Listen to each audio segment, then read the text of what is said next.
سیدہ سودا رضی اللہ تعالیٰ عنہ کا تعلق قریش کے قبیلے عامر بن لوئی سے تھا کہ ان کا چہرہ خوشی سے تمتما اٹھا اور روشن ہو گیا. انہوں نے فرمایا کہ ہائے میرا یہ نصیب کہ میں رسول اللہ صلی اللہ علیہ وسلم کی زوجہ بنوں. پھر ان کے پیچھے بشیر بن شیبان، ان کے پیچھے بنو کعب، ان کے پیچھے برائدہ بن حسیب، ان کے پیچھے ابو واقد اللیثی رضی اللہ تعالیٰ عنہ، ان کے پیچھے مالک بن سنان الاشجعی رضی اللہ تعالیٰ عنہ.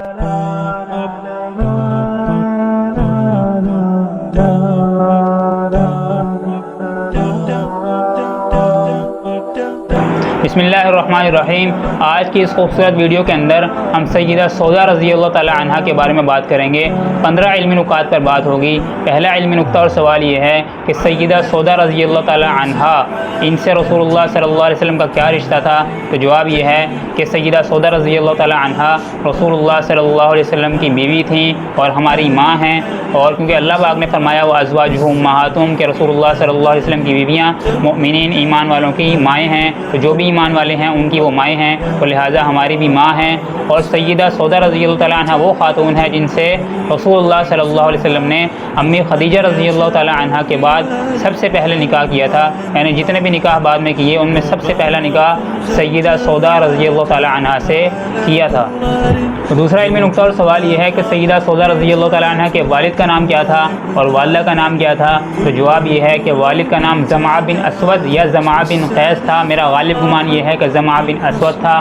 اور جو والدہ ہیں ان کا نام شموس تھا. شموس، شین میم واو اور سین.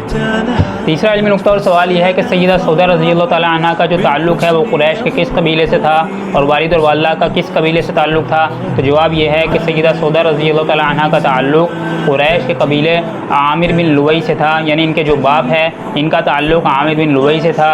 اور جو والدہ ہیں جن کا نام شموس تھا ان کا تعلق مدینہ کے قبیلے بنو نجار سے تھا، بنو نجار. اور آپ چوتھا علمی نکتہ اور سوال یہ ہے کہ سیدہ سودا رضی اللہ تعالیٰ عنہ کی کنیت کیا تھی؟ تو جواب یہ ہے کہ سیدہ سودا رضی اللہ تعالیٰ عنہ کی کنیت ام الاسود تھی، ام الاسود. تو میرا گمان یہ ہے کہ ان کے ایک بیٹے ہوں گے، کیونکہ جو بیٹے ہوتے ہیں انہی پر ہی اور عام طور پر یعنی بیٹے ہی، اور اگر بڑی بیٹی ہو تو اس پر جو ہے کنیت رکھی جاتی ہے. جس طرح تو عمر رضی اللہ تعالیٰ عنہ کی ابو الحفص ہے، ابو الحفص. تو اسی طرح ان کے کوئی بیٹے یا بیٹی ہوں گی اسود، اس پر ان کی کنیت ام الاسود رکھی گئی.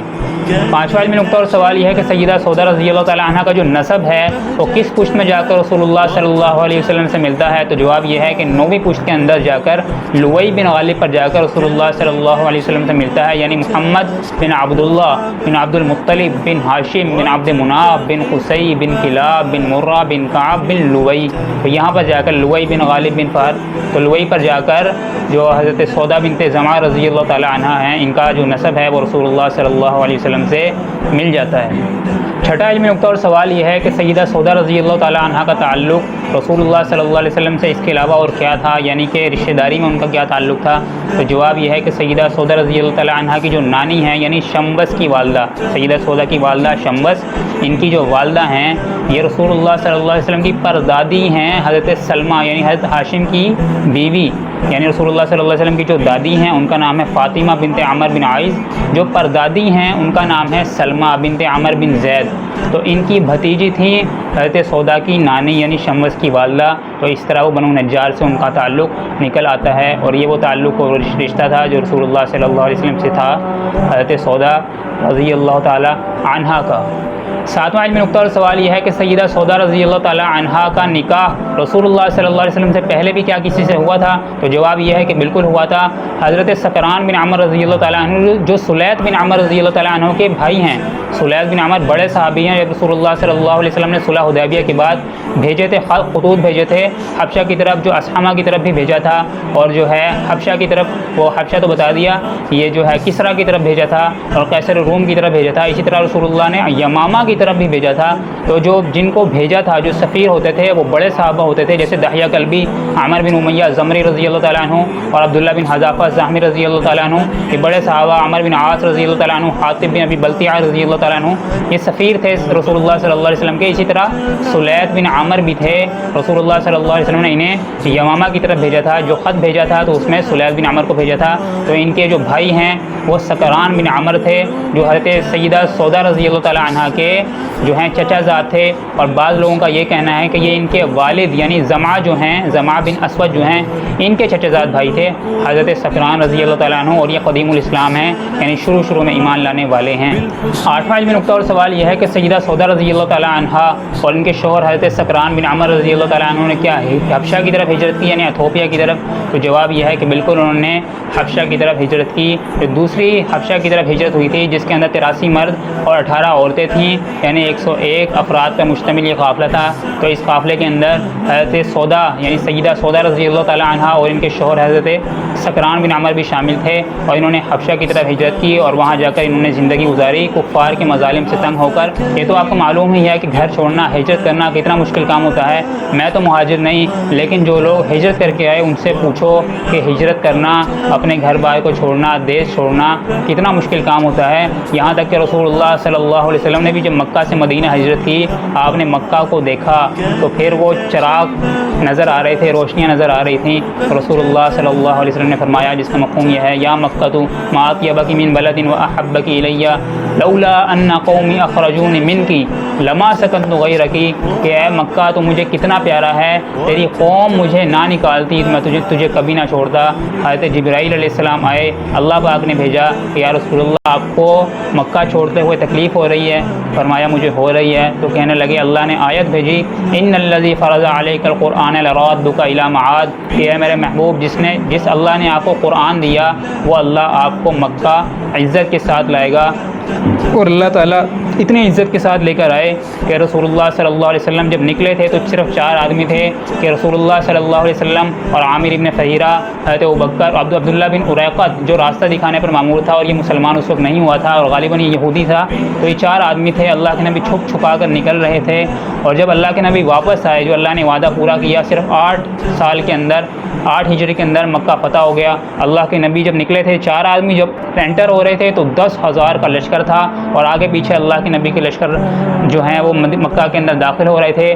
خالد بن ولید رضی اللہ تعالیٰ عنہ 1000 کو لے کر، ان کے پیچھے زبیر بن عوام رضی اللہ تعالیٰ عنہ 500 آدمیوں کو لے کر، اور ان کے پیچھے ابو ذر غفاری رضی اللہ تعالیٰ عنہ بنو غفار کو لے کر 300 آدمی، پھر ان کے پیچھے بشیر بن شیبان، ان کے پیچھے بنو کعب، ان کے پیچھے برادہ بن حسیب، ان کے پیچھے ابو واقد اللیثی رضی اللہ تعالیٰ عنہ، ان کے پیچھے مالک بن سنان الاشجعی رضی اللہ تعالیٰ عنہ، اور ان کے پیچھے سعد ابن جسامہ رضی اللہ تعالیٰ عنہ، اور سعد نہیں صاد عین با، سعد ابن جسامہ رضی اللہ تعالیٰ عنہ، اور ان کے پیچھے اکٹھا لشکر جو ہے وہ رسول اللہ صلی اللہ علیہ وسلم کا تھا۔ آپ کے دائیں طرف ابو بکر تھے رضی اللہ تعالیٰ عنہ، اور بائیں طرف اسید ابن حزیر تھے، اسعد بن زرارہ تھے، اور آپ کے جو پیچھے ہیں وہ اسامہ بن زید بن حارثہ تھے۔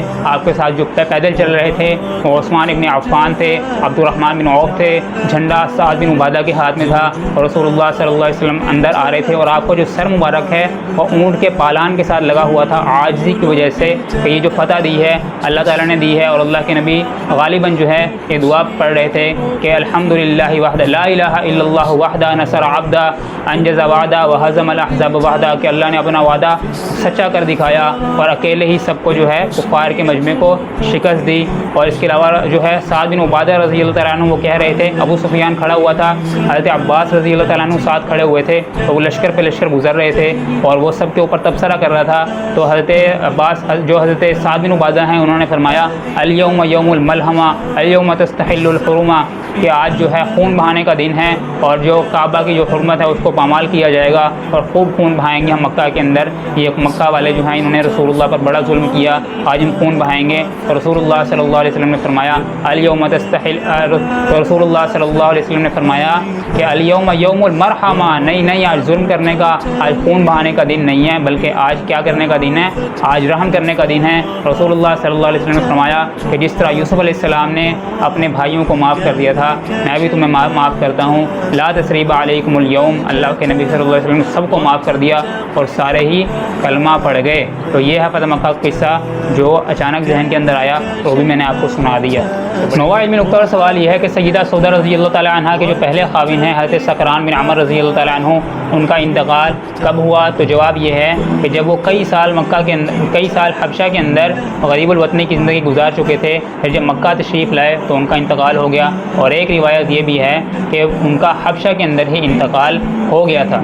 تو 10واں علمی نقطہ اور سوال یہ ہے کہ سیدہ سودا رضی اللہ تعالیٰ عنہ سے جب رسول اللہ صلی اللہ علیہ وسلم نے نکاح کا ارادہ فرمایا تو کس خاتون، کس صحابیہ کے ذریعے پیغام بھیجا؟ تو جواب یہ ہے کہ خولہ بنت حکیم رضی اللہ تعالیٰ عنہ ایک صحابیہ تھی، ان کے ذریعے پیغام بھیجا۔ اور خولہ بنت حکیم، یہ جو حکیم ہیں تو میرا گمان ابھی یہ ہے کہ یہ غالباً حکیم ابن حزام ہوں گے، جو بڑے سرداروں کے اندر تھے اور بدر کی جنگ کے اندر بھی موجود تھے، لیکن یہ بچ گئے تھے، یعنی یہ جو ہے مسلمانوں کے ہاتھوں شہید نہیں ہوئے تھے اور فتح مکہ کے اوپر مسلمان ہوئے۔ اور جب بھی انہوں نے کوئی بڑی قسم کھانی ہوتی تھی تو یہ کہتے تھے کہ لا والذی نجانی من یوم بدر، کہ اس ذات کی قسم میں کھاتا ہوں جس نے مجھے بدر کی جنگ کے اندر بچا لیا۔ لیکن میرا یہ گمان ہے کہ وہ حکیم بن حزام کی بیٹی ہیں، اگر آپ کو معلوم ہو تو آپ مجھے صحیح ضرور بتانا۔ 11واں علمی نقطہ اور سوال یہ ہے کہ سیدہ سودا رضی اللہ تعالیٰ عنہ کو جب حضرت خولہ نے رسول اللہ صلی اللہ علیہ وسلم کا نکاح کا پیغام دیا تو انہوں نے کیا جواب دیا؟ تو انہوں نے یہ جواب دیا کہ رسول اللہ صلی اللہ علیہ وسلم میرے رہنما بھی ہیں اور میرے قائد بھی ہیں، رہبر بھی ہیں، ہادی بھی ہیں، اور رسول اللہ صلی اللہ علیہ وسلم پر میں ایمان بھی لے کر آئی ہوں، اور میری ذات کے متعلق ان کو کلی اختیار ہے، وہ جو چاہیں فیصلہ کریں مجھے قبول ہے۔ 12واں علمی نقطہ اور سوال یہ ہے کہ سیدہ سودا رضی اللہ تعالیٰ عنہ نے رسول اللہ صلی اللہ علیہ وسلم کے نکاح میں آنے سے پہلے کیا خواب دیکھا تھا اور حضرت سکران نے کیا فرمایا تھا اس خواب کی تعبیر میں؟ تو جواب یہ ہے کہ سیدہ سودا نے خواب دیکھا کہ وہ لیٹی ہوئی ہیں، آسمان پھٹا اور جو چاند ہے وہ ان کے بستر پر آ گرا، ان کے اوپر آ گرا، تو انہوں نے اپنے خاوند سے اس کا تذکرہ کیا۔ کئی سال پہلے کی بات ہے یہ نکاح سے، تو انہوں نے اپنے خاوند سے اس کا تذکرہ کیا تو ان کے خاوند یعنی حضرت سکران بن عمر نے فرمایا میں عن قریب جو ہے میں مر جاؤں گا اور تم عرب کے چاند یعنی رسول اللہ صلی اللہ علیہ وسلم کے نکاح میں آ جاؤ گی۔ اتنی بڑی خوش قسمتی ہے۔ 13واں علمی نقطہ اور سوال یہ ہے کہ سیدہ سودا رضی اللہ تعالیٰ عنہ نے تو پہلا جو خواب دیکھا تھا وہ تو میں نے آپ کو بتا دیا، دوسرا خواب کیا دیکھا تھا؟ دوسرا خواب بھی اس سے بالکل ملتا جلتا ہی ہے، وہ انہوں نے یہ دیکھا تھا کہ رسول اللہ صلی اللہ علیہ وسلم سامنے سے تشریف لا رہے ہیں اور تشریف جب لے آئے ان کے قریب آ گئے تو ان کی گردن کو چھوا۔ انہوں نے یہ خواب بھی اپنے خاوند حضرت سکران بن عمر کو سے بیان کیا تو انہوں نے فرمایا کہ اگر واقعی تم نے یہ خواب دیکھا ہے تو میں مر جاؤں گا اور رسول اللہ صلی اللہ علیہ وسلم تم سے نکاح فرمائیں گے۔ 14واں علمی نقطہ اور سوال یہ ہے کہ جب رسول اللہ صلی اللہ علیہ وسلم سے خولہ بنت حکیم نے رشتے کی بات کی تھی تو رسول اللہ نے کیا فرمایا تھا؟ تو جواب یہ ہے کہ رسول اللہ صلی اللہ علیہ وسلم سے جب خولہ بنت حکیم نے کہا کہ میری نظر میں ایک رشتہ ہے، سودا بنت زمع کا رشتہ، بن اسود کا رشتہ، اور اس کا جو خامن ہے سکران بن عمر رضی اللہ تعالیٰ عنہ وہ انتقال کر چکے ہیں، تو آپ اس بارے میں کیا فرماتے ہیں؟ تو رسول اللہ صلی اللہ علیہ وسلم نے فرمایا کہ اگر وہ رضامند ہو تو مجھے یہ رشتہ قبول ہے۔ 15واں علمی نقطہ اور سوال یہ ہے کہ سیدہ سودا رضی اللہ تعالیٰ عنہ سے جب رسول اللہ صلی اللہ علیہ وسلم کے رشتے کی بات حضرت خولہ بنت حکیم نے کی تو انہوں نے کیا جواب دیا؟ تو جواب یہ ہے کہ ان کا چہرہ خوشی سے تمتما اٹھا اور روشن ہو گیا۔ انہوں نے فرمایا کہ ہائے میرا یہ نصیب کہ میں رسول اللہ صلی اللہ علیہ وسلم کی زوجہ بنوں، اس سے بڑی بات اور کیا ہوگی؟ رسول اللہ صلی اللہ علیہ وسلم دونوں جہان کے سردار ہیں۔ تو حضرت سیدہ سودا رضی اللہ تعالیٰ عنہ نے رضامندی کا اظہار کیا، لیکن فرمایا کہ میرے والد سے بات کر لو کیونکہ وہ فرما بردار تھیں، تو ان کے والد سے بات کی گئی یعنی زمع بن اسود سے بات کی گئی، تو اس نے کہا کہ بہت مناسب رشتہ ہے لیکن اپنی سہیلی سے پوچھ لو۔ اتنا بڑا اس کے اندر یہ سبق ہے کہ وہ کافر ہونے کے بعد، کیونکہ زمع بن اسود ایمان نہیں لائے اور بدر کی جنگ کے اندر مارا گیا، لیکن کافر ہونے کے باوجود اس کے اندر یہ خصوصیت تھی، ان سب کے اندر تھی کہ وہ اپنی بہنوں سے اپنی بیٹیوں سے پوچھنا معیوب نہیں سمجھتے تھے۔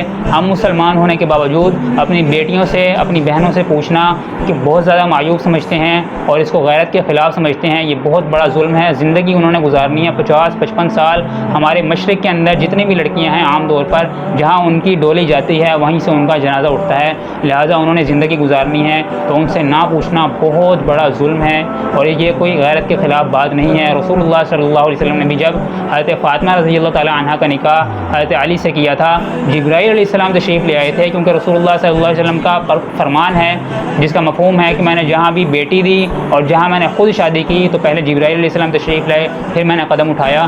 جبرائیل علیہ السلام تشریف لا چکے ہیں، اللہ کا پیغام آ چکا ہے، پھر بھی رسول اللہ صلی اللہ علیہ وسلم نے پہلے حضرت فاطمہ سے پوچھا کہ علی کا رشتہ آیا ہے، کیا میں ہاں کر دوں؟ رسول اللہ رسول اللہ صلی اللہ علیہ وسلم پوچھتے تو کیا وہ انکار کر سکتی تھیں؟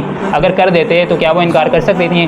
ہرگز نہیں، لیکن پھر بھی رسول اللہ نے پیغام دیا، تو لہٰذا ہمارے لیے بھی ضروری ہے اور اس میں بہت بڑا سبق ہے کہ اپنی بہنوں سے، بیٹیوں سے ضرور پوچھا جائے اور اس کو غیرت کا مسئلہ ہرگز نہ بنایا جائے۔ 15 نکات پورے ہو چکے ہیں، لیکن ابھی بہت زیادہ حضرت سودا رضی اللہ تعالیٰ عنہ کی زندگی باقی ہے، تو وہ انشاءاللہ اگلے پارٹ کے اندر بیان ہوگی اگر اللہ نے مجھے زندگی دی۔ ملتا ہوں اگلی ویڈیو میں۔ وآخر دعوانا ان الحمد للہ رب العالمین۔